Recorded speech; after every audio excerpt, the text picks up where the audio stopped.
মামলা শেখ হাসিনার এই মামলার হয়তো আমি শেষ সাক্ষী। জুলাই গণ অভ্যুত্থানের শেখ হাসিনা এবং আওয়ামী লীগ এবং তৎকালীন সরকারের যে নৃশংসতা ছাত্র জনতার উপর হয়েছিল, গণ অভ্যুত্থান পরবর্তী অন্তর্বর্তী সরকার গঠিত হওয়ার পরে আমাদের প্রথম দাবি ছিল এই বিচার প্রক্রিয়া যাতে যথাসময়ে এবং সুষ্ঠুভাবে সম্পাদিত হয়, এবং আমরা আশা করছি যে দ্রুত সময়ের মধ্যেই আমরা ন্যায় বিচার পাব। এই মামলার শেখ হাসিনার এই মামলার হয়তো আমি শেষ সাক্ষী। আমার স্বাক্ষর নেওয়ার পরেই এই মামলাটা রায়ের দিকে যাবে। তবে শুধু এই একটি মামলাই নয়, এটা হয়তো রাজনৈতিকভাবে আমরা একটা ন্যায় বিচার পাবো, কিন্তু সারা দেশে যেই গণহত্যা এবং নির্যাতন, নিপীড়ন, গ্রেফতার, গুম, খুন সংঘটিত হয়েছিল, তার কিন্তু আরও অনেক মামলা রয়েছে। ফলে এই বিচার প্রক্রিয়া কিন্তু একটা দীর্ঘ সময় ধরে আসলে চলবে তার প্রক্রিয়া অনুযায়ী।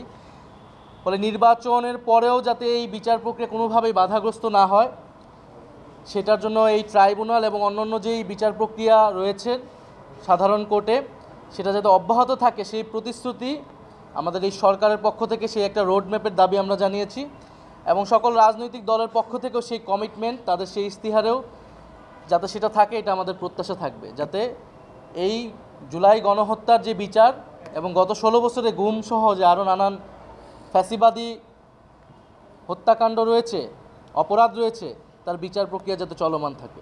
এখন পর্যন্ত আমরা সন্তুষ্ট যে বিচার প্রক্রিয়া চলমান আছে এবং রায়ের দিকেই দ্রুত সময়ের মধ্যে যাবে।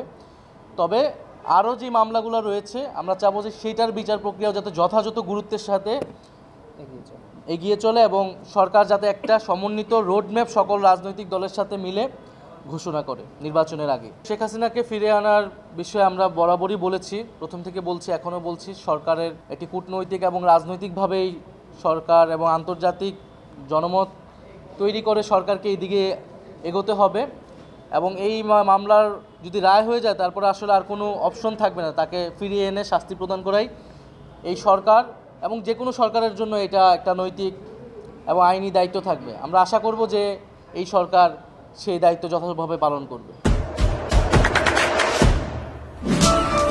দেশে দেশে সবার সাথে দ্য নিউজ।